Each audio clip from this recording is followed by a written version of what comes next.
Mais où suis-je? Mais... Allô, la réception? Oui, où sommes-nous? À Cannes? Au festival? Au Martinez? Mais... Ah, mais c'est vrai! Mais je vois des yachts, la mer, un tapis rouge, des dames oranges qui promènent des bichons. Et moi, ça veut dire que nous sommes au festival, que je vais avoir la palme d'or de la mode.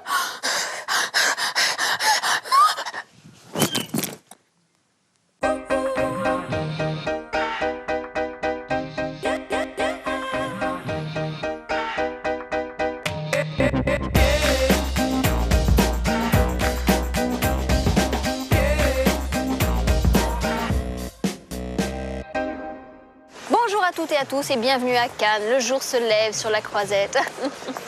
Quoi? C'est quoi cet air dubitatif? Moi je sais très bien que le Festival de Cannes est un festival de cinéma et que cette émission est une émission de mode. Je ne suis pas folle. Et bien au contraire. Car nous allons vous démontrer que pendant le festival, Cannes est la capitale du 7e art, mais aussi la capitale de la mode, du chiffon, de la robe à 3 milliards, du sequin, des vedettes costumées, du bon goût mais aussi du mauvais. Bienvenue dans À la vie, à la mode de Cannes. Tout de suite, sommaire glitter. Au sommaire, à la vie, à la mode, tout sur la mode du Festival de Cannes. Sa croisette, ses paillettes, ses starlettes. J'ai fait le vœu de m'habiller comme ça.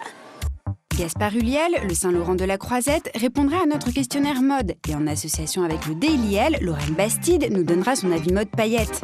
Alors moi, je vous voyais bien en papier cadeau doré. Nous vous dirons quelle tenue porter pour une montée des marches et nous partirons en immersion dans les coulisses du monde de la beauté à Cannes avec des égéries en pleine forme. Nobody touch me! Hugo Lopez nous présentera son objet culte cannois et Elisabeth Bost se mettra à nu pour nous livrer sa phrase culte. À la vie, à la mode spéciale Cannes, c'est une montée des marches vers les étoiles de la mode et c'est parti.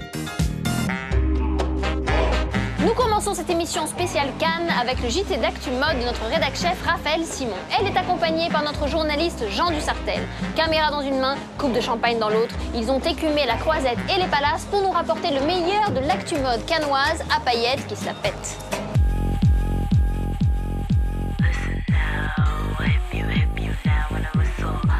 Cannes, c'est un festival, des films, mais c'est aussi un red carpet, des vedettes et des robes à paillettes. Une vitrine en or pour des maisons de couture qui font tout pour habiller les vedettes de la Croisette. Là, vous êtes dans la suite du Martinez qui est donc transformée pendant 15 jours en showroom Elisab. C'est le cas d'Elisab, grande enseigne de couture libanaise habituée des tapis rouges all over the world, qui pose ses valises dans un grand hôtel, dans un showroom dédié. 70 mètres carrés, un couloir miroir de 10 mètres de long, 70 robes, une centaine d'accessoires, rien n'est trop beau pour Cannes. On a des rendez-vous évidemment en amont, donc on fait beaucoup d'essayages même à Paris ou à Los Angeles et à New York. Et puis ensuite, lorsqu'on arrive à Cannes, on fait les derniers essayages, les dernières retouches. Et puis il y a aussi beaucoup d'essayages de dernière minute. On est toujours là, présent. C'est un peu du 24 heures sur 24. Un service sur mesure qui a su trouver sa cible. Chaque année, une quinzaine de stars françaises et internationales adoptent une tenue Elisab qui figure dans le top 5 des marques les plus portées sur le red carpet cannois, avec Armani, Chanel, Dior ou Gucci. Cette année, la collection aux teintes pastel et fleuries a séduit Jessica Chastain, Jane Fonda ou Clotilde Courreau, retombée immédiate dans la presse. Les retombées des tapis rouges sont bien évidemment très importantes pour la maison. Même si on envoie des communiqués, finalement, parfois, le fait qu'on sache que telle actrice monte en Elisab, à travers un tweet, ça circule et c'est relayé par des millions de gens. Les marches de Cannes ou la meilleure stratégie pour rentabiliser une vitrine haute couture en 10 jours seulement. Nos chouchoutes cannoises viennent d'Armentières, mais ne passent pas inaperçues sur la Croisette. Je m'appelle Esmeralda, je suis la fille de madame. Et moi, je m'appelle Pascaline. Je suis la maman de cette demoiselle-là. Et on nous appelle les femmes panthères, mais je vous laisse deviner pourquoi. Les femmes panthères sont connues comme le loup blanc à Cannes. Elles font partie du paysage sur la Croisette et sont de toutes les fêtes. Je suis capoute, là. Depuis 30 ans, Esmeralda et Pascaline ne s'habillent plus qu'en imprimé panthère. 100% synthétique, 100% unique. On les fait faire, et c'est moi qui fais les modèles. On achète le tissu et on va avoir une couturière. La mode nous a de temps en temps rattrapés. Ah oui, maintenant, ils font tous comme nous. On va leur faire payer des droits d'auteur. Voilà. Une lubie aux origines énigmatiques. Je suis de la Sierra. Là-bas, il s'est passé quelque chose. J'ai fait le vœu de m'habiller comme ça. Femme panthère, femme mystère, nos deux félines ont de nombreux admirateurs. Si vous Whoopi Goldberg qui est descendue d'une voiture et qui a fait un bouchon sans précédent pour faire une photo avec nous. Elle disait « A picture with me ». Oui. Mais aussi quelques détracteurs. À Moscou, ils nous ont accusés d'être des agents du FBI. On avait peur. À la vie, à la mode, les femmes panthères à Armentières, à Cannes, dans la Sierra et dans les étoiles. Cette année, le film le plus à la vie, à la mode du Festival de Cannes était sans conteste le Saint-Laurent de Bertrand Bonello. À quelques heures de la montée des marches, les festivaliers étaient prêts à tout pour assister à la projection officielle. Bienvenue à la montée des marches de Saint-Laurent. Pour l'occasion, nous avons rencontré Anaïs Roman, créatrice de costumes. Et Olivier Châtenay, amateur, collectionneur. sans les précieuses pièces d'archives de Pierre Berger qui avait choisi de collaborer sur la version de Jalil Lesper, Anaïs Roman a dû reconstituer la plupart des costumes. Je sais que sur l'autre film, ils ont eu des pièces magnifiques, qu'on aurait bien aimé avoir aussi, mais dans lesquelles les mannequins étaient finalement très contraints parce qu'ils ont été obligés de tout doubler. C'est des pièces de musée, on peut les toucher qu'avec des gants, c'est compliqué. Alors que nous, en reproduisant tout, les mannequins ont eu une vraie liberté pour bouger, pour vivre dans ces costumes. Une grande liberté pour créer les costumes, mais surtout un atout de taille, l'aide sans pareil d'Olivier Châtenay, le plus grand collectionneur de pièces Yves Saint Laurent à Paris. Moi, d'Yves Saint Laurent, j'ai 3000 pièces à peu près. Donc ça nous a laissé beaucoup de choix. Ça vient des puces, ça vient des ventes aux enchères. Olivier Châtenay dispose de pièces de collection, mais aussi d'informations très précieuses. Moi, mon rôle, si vous voulez, ça a été de dire, par exemple, dans une scène de 72, en 72, Madame Munoz, elle est comme ça, elle n'est pas comme en 69, elle n'est pas comme en 74. C'était un petit peu cette précision, je dirais, que je suis venu apporter, voilà. Le diable est dans le détail, et le plus gros travail du département costume a été de reconstituer le premier défilé spectacle au monde de 3 heures, la collection Opéra-Ballet Russe de 76. Ça a été la scène la plus... Ça a été la scène la plus compliquée à mettre en place. La plus lourde, oui. C'est le travail de plusieurs jours avec une grosse équipe. Nous, on l'a fait en une nuit à 3. À la vie, à la mode au cinéma, Gaspard Ulliel en Saint-Laurent, filmé par Bonello, habillé par des experts.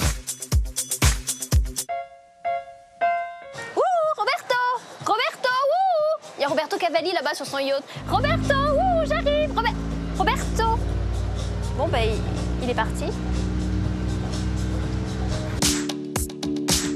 Il est l'heure de regarder la garde-robe spéciale tapis rouge, car oui, quand on vient regarder un film en compétition à Cannes, il faut s'habiller en conséquence. Pour les hommes, smoking et ne pas exigé, et pour les dames, robe de cocktail obligatoire. Et oui, mesdames, tout de suite, Raphaël Simon nous donne des conseils cinématomode pour ne pas se prendre les pieds dans le tapis.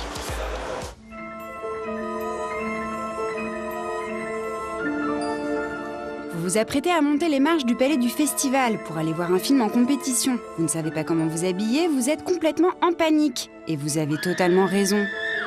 Pour vous aider dans ce moment capital, voici des idées de tenue en fonction des films que vous pouvez voir.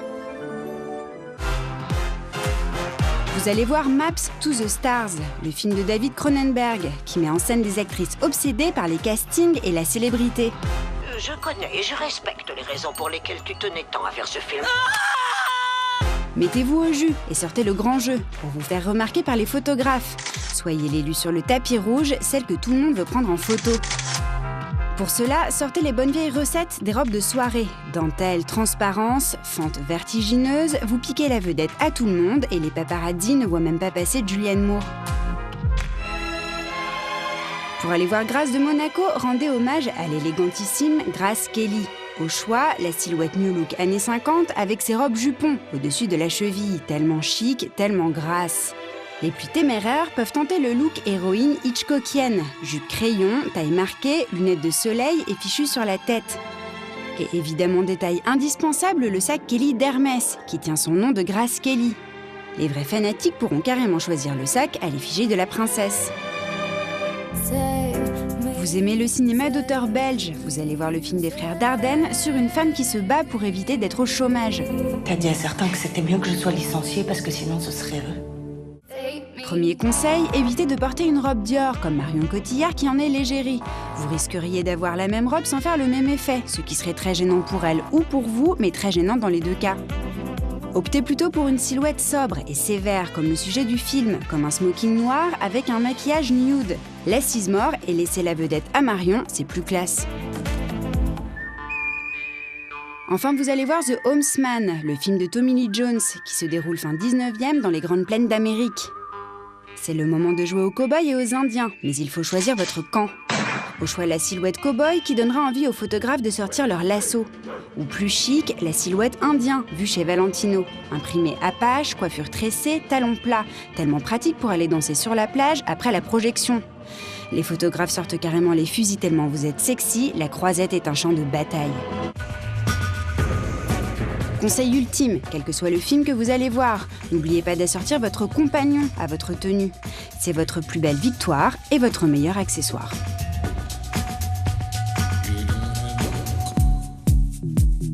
Il est l'heure de retrouver notre questionnaire mode. Chaque semaine, nous interrogeons une vedette avec des questions pointues et existentielles au mode. Et cette semaine, c'est une vedette qui connaît bien Cannes. Et oui, on a le souci de la logique éditoriale dans la vie à la mode. Tout de suite, questionnaire mode, mais logique. 2, 3, 4, 5, 6, 7, 8 and back. Cette semaine, Gaspard Yves Saint-Laurent Uliel échange son nœud papillon contre des lunettes de soleil pour répondre à notre questionnaire mode. Le cycliste. Bon, je dirais tout bêtement un blouson en cuir ou des bottes de moto. C'est ces bracelets que j'aime énormément et qui ont une vraie valeur pour moi parce que mon père les a toujours portés depuis que je suis né. Il les avait ramenés d'Inde et il y a quelques années, il les a fait copier pour me les offrir à mon anniversaire. Voilà, je les quitte jamais. Je me souviens d'une année à Cannes où j'avais un costume blanc, un peu trop moulant. Et j'ai revu des photos après et j'avais fait « Ouh là là !»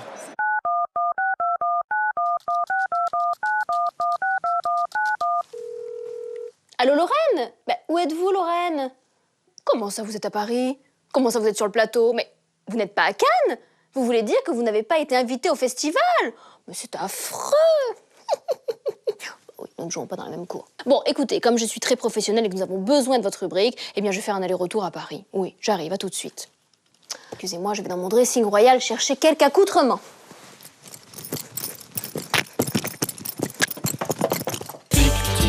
De la mode, des dessins dans le code. Excusez-moi Lorraine, mais j'arrive de Cannes. Après je repars, je vous dis tout de suite. Oh, elle est pas un peu grosse votre valise là pour vous? Non. Non? Non, j'ai plein d'habits dedans. C'est Cannes, c'est la fête, c'est le glamour. Je suis un petit peu surfait moi. Alors, Cannes. Ah bon? Oh franchement. Pourquoi? Parce que c'est dépassé, toutes ces stars à paillettes. Moi j'ai trouvé les tapis rouges tellement décevant. Parce que c'est du marketing tout ça. Bien sûr. Imaginons que vous êtes Nicole Kidman. Eh bien moi je suis une marque de luxe. Je vous appelle et je vous propose de vous payer très très cher pour porter mes chaussures, mes bijoux, mon sac, ma robe, mon chapeau à plumes sur le tapis rouge. En plus. Et ça vous dites stop? Je dis que c'est un petit peu absurde parce que souvent la star monte les marches, ne serait-ce que pour montrer les vêtements.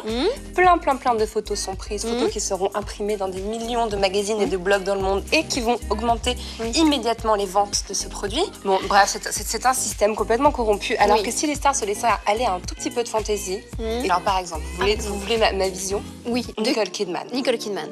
En fourrure sur les marches. En fourrure au mois de mai. En vraie fourrure? Mais bien sûr. En animal mort? Scandaleuse, comme Greta Garbo en son temps. Mais soyons fous. Comme sur le podium de Dolce Gabbana, par exemple. Il y avait de la fourrure au mois de mai chez Dolce Gabbana. Ouais, sur le maillot de bain, ça se fait beaucoup aussi. Bon, une autre idée que j'avais comme ça. Jane Campion, la présidente du jury. Avec ses petites tuniques là, un peu boring, ok, je suis intelligente, j'ai des neurones, j'ai des diplômes, tout ça. Donc je ne m'habille pas. Donc je ne m'habille pas. Non, elle aurait frivole. porté une robe Prada avec un gros visage imprimé, un peu fou, un peu provoquant. Ça aurait été tous les sens complètement dingues de son cerveau d'artiste qui aurait été complètement révélé au public en un instant. D'accord. Ça vous convainc pas? Et moi, vous me voyez comment? Alors moi, je vous voyais bien en papier cadeau doré, un peu à la Dries Van Noten. Ça vous irait bien? Ce petit côté un tout petit peu criard. Bling bling. Bling bling. D'accord, donc vous trouvez que, en gros, c'est plomplom, le festival de Cannes. C'est un peu plomplom. Même Marion Cotillard, qui a quand même le choix dans tout le vestiaire de Dior, parce que bon, ce n'est pas du tout, on sait qu'elle peut porter que du Dior. Elle aurait pu mettre cette espèce de grande robe doudoune rose fluo incroyable du dernier défilé. Ah oui? On aurait un peu rigolé. Oui, mais elle aurait sué. Ah, mais ça, c'est accessoire, de toute façon. Puis en plus, ils montent les marches, après, ils les descendent. Ils vont pas voir le film en vrai. C'est vrai, les bandes d'incultes. Bon. Donc l'année prochaine, vous savez ce qu'on fait? Je vais en toucher un mot. D'ailleurs, pas plus tard que tout de suite. Vous y allez là? Voilà, On je m'a repars dit à que Cannes et je leur donne votre 06. Ouais. Ok. Salut Super, Lorraine. c'est sympa, J'y vais hein, tout de suite. Elisabeth. Elle est très lourde cette valise. Faites, hein. Bah bien sûr.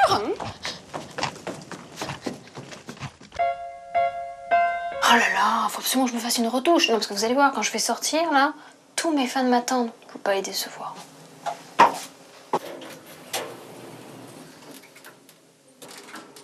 Bon, là, il n'y a personne. Mais parce qu'en fait, c'est qu'il y a un service de sécurité ici, comme ça, hein, d'ailleurs. Chapeau, les gars. Merci. Cannes, c'est un festival de cinéma. Bon, ça, on sait. Mais c'est aussi un festival de beauté où l'on peut croiser les plus belles actrices et les plus grands mannequins. Pour l'occasion, la plus grande marque de cosmétiques au monde déploie les grands moyens pour faire descendre sur la croisette ses égéries pour qu'elle représente la marque sur le tapis rouge. Petite enquête sympathique dans les coulisses du monde de la beauté à Cannes par Raphaël Simon. C'est beau, c'est chaud, c'est Cannes, quoi.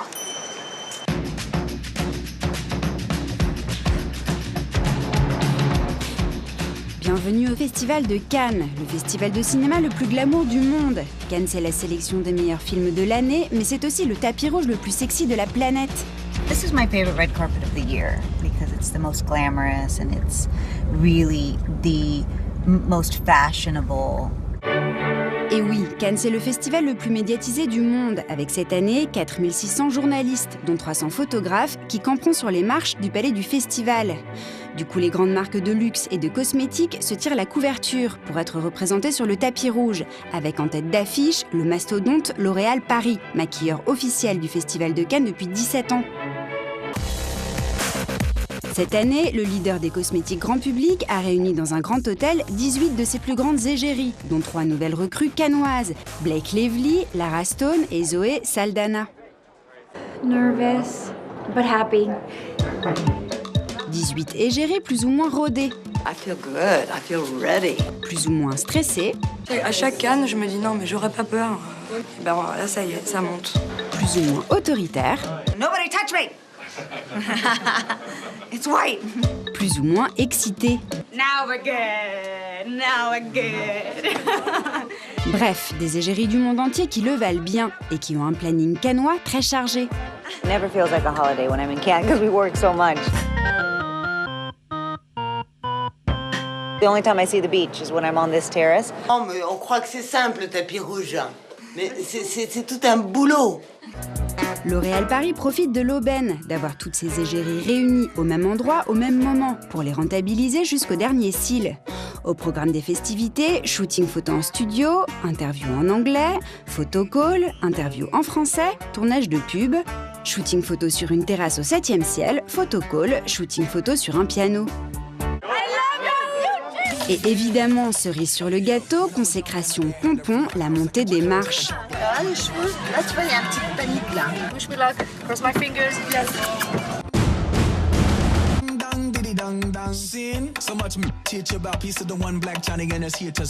Chaque égérie fera au cours du festival 1 ou 2 montées des marches et devra donc pour cela choisir la bonne robe, le bon maquillage et la bonne coiffure. I've never done like these beautiful princess dresses before, so I'm super excited about doing it for the first time. Woo! My look chose me because I was looking for a very princess-like dress, and then my stylist was like, oh, you know, there's this beautiful nude Michael Kors custom dress. And then Charlotte and Stefan do their hair and makeup job, and I sit back and enjoy. Et pour choisir le bon look, qui fera la bonne photo, qui fera le bon coup de pub, les égéries sont préparées par les experts de la maison. On a 30 minutes pour préparer les égéries avant la montée des marches, donc tout est très condensé. J'ai des scènes comme ça assez folles de Stéphane l'Ancien utiliser ses mains, coiffer en même temps, Michael en train d'habiller la fille aussi, moi en train de maquiller, les ongles avec Tom. Et on se demande comment on va finir avec la prod derrière la porte. Il dit faut y aller, faut qu'elle monte les marches. Et on se dit on n'y arrivera jamais, on ne sait pas par quelle magie finalement on s'en sort toujours et elles sont toujours impeccables. Et les montées des marches sont en général toujours réussies. Des experts qui se doivent d'être de bons conseils. Hier, par exemple, Eva avait une robe, une grande robe blanche et tout, et elle voulait absolument les cheveux attachés et tout. Et je lui dis non, parce qu'on dirait, à ce moment-là, ça fait mariage. Donc, d'un seul coup, je lui ai fait les cheveux en bas, comme une gypsy, complètement hippie, chic. Et finalement, elle me dit, ouais, t'as raison, c'est super, c'est beaucoup mieux comme ça. mais qui doivent aussi être à l'écoute des vedettes. Blake Lively, l'autre jour, est arrivée avec un dessin de gruau où il y avait un chignon énorme en bas de nuque. Elle avait une robe de chez Gucci et elle voulait absolument ça. Moi, au départ, j'étais pas... Moi, j'aime les choses très sensibles, très sensuelles, très sexy. Et puis finalement, on l'a fait ensemble et tout. Elle était super contente. Et moi aussi, je trouvais le résultat super joli à la fin. À la vie à la mode, les égéries beauté, qui deviennent de véritables princesses le temps de monter les marches, pour le bonheur de L'Oréal, de leurs fans et pour leur propre bonheur un peu aussi. Bon, je vois bien que vous me regardez depuis tout à l'heure. Hein. Vous voulez un autographe, c'est ça? Non, non. Non, bah, ça va, soyez pas timide. Vous voulez un autographe? Non, non, merci. Ouais, c'est ça, ouais. Pauvre mec.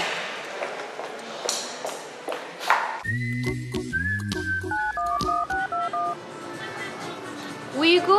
Oui, bah, je suis à Cannes. Et vous? Bon, bah, j'imagine que vous n'avez pas été invité au festival. Hein. Bah oui, j'imagine que vous êtes à Paris, bloqué sous la pluie. Hein. Allô? Oui, bah, je vous entends mal. Bon, je vais faire un aller-retour à Paris hein, pour faire votre rubrique. Vous m'entendez? Hugo? Bah, vous êtes dans le RERB ou quoi? Qu'est-ce qui se passe? Mais Hugo? Elisabeth Hugo.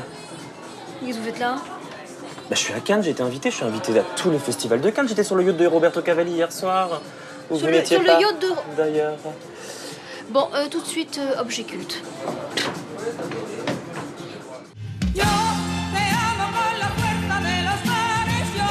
Alors Hugo, vous êtes venu avec un petit présent? Oui, un petit présent Chopard et des C'est petites gentil. notes parce que j'ai un peu fait la fatiguée, j'ai besoin de lire mes petites voir notes. Ah oui, effectivement, oui. Pas beau à voir. Alors, je suis venu vous parler des bijoux Chopard, objets cultes. Alors, pas un objet culte, mais plusieurs objets cultes, puisque chaque bijou Chopard est un objet culte. Alors, Chopard, c'est une histoire qui commence en 1860 avec Louis-Ulysse Chopard, qui, en fait, fabrique des montres. D'accord. Voilà. Et en 1998, puisqu'on est à Cannes, Chopard va devenir le partenaire officiel du festival et réinventer et fabriquer la fameuse... Red carpet, bijou of the world. Mais non, la Palme d'Or, Elisabeth. Ah oui, la Palme d'Or, bien sûr. Chopard habille de bijoux, beaucoup d'actrices et de célébrités qui montent les marches, bien évidemment. Je vais vous montrer ces deux petites boucles d'oreilles. Magnifiques. Magnifique. Qui sont en fait les boucles d'oreilles qu'ont porté Scarlett Johansson pour la première de Match Point à Cannes et qui sont devenues mythiques puisque c'est une des photos de Scarlett Johansson qui a le plus circulé et qu'on continue à voir énormément. Voilà. Très belle. En fait, Chopard, chaque année pour le festival, fait donc une collection Red Carpet exprès pour... Traduisez tapis rouge. Red Carpet, Red Carpet exprès pour Cannes et à l'occasion du 67e festival. Oui. Elle a réalisé 67 pièces d'exception, dont cette parure incroyable. Bon, vous savez quoi, je vais vous débarrasser, je vais les garder. Non, je vais les garder. Donc, voilà. Collection Red Carpet. Collection Red Carpet, le bijou Chopard, objet culte, éternel. Avec la Palme d'Or. Avec la Palme d'Or. Voilà. Merci Moi, je beaucoup, pense qu'avec Hugo tout le Lopez. bien que je viens de dire de Chopard, Moi, je pense j'ai des chances de repartir avec Je pense que la maman d'Hugo, Patricia, a une petite chance d'avoir une petite paire de boucles d'oreilles. À Noël. Bon, bah je vous laisse, Elisabeth. Bah je suis oui. très étonnée de vous voir Allez. à Cannes quand même, hein, je tiens à vous le dire. Pourquoi? Je vois pas cette petite insinuation, je trouve assez désagréable. Bon, moi j'ai une soirée, je Oui, j'ai une file, soirée, hein. rien du tout. Allez, au revoir. Hein, au revoir, crâneur. Trêve d'artifice, de futilité, d'éphémère globalisé. Il est temps de passer aux choses sérieuses, aux choses qui marquent, aux choses qui durent. À la phrase culte, quoi.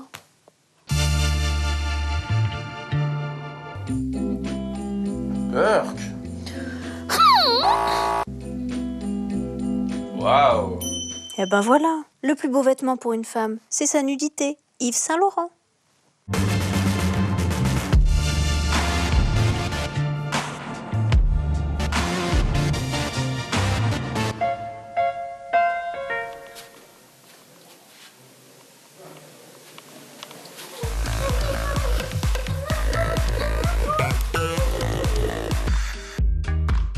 Et voilà les amis de la mode, de la beauté, du glamour. Cette émission tournée dans la capitale du cinéma est terminée. Je vous retrouve la semaine prochaine à Paris 15e, métro Ballard, ligne 8, pour un nouvel épisode d'À la vie, à la mode. Maintenant il faut que j'y aille, je dois aller monter les marches pour recevoir ma palme d'or de la mode. Oh, j'ai un trac.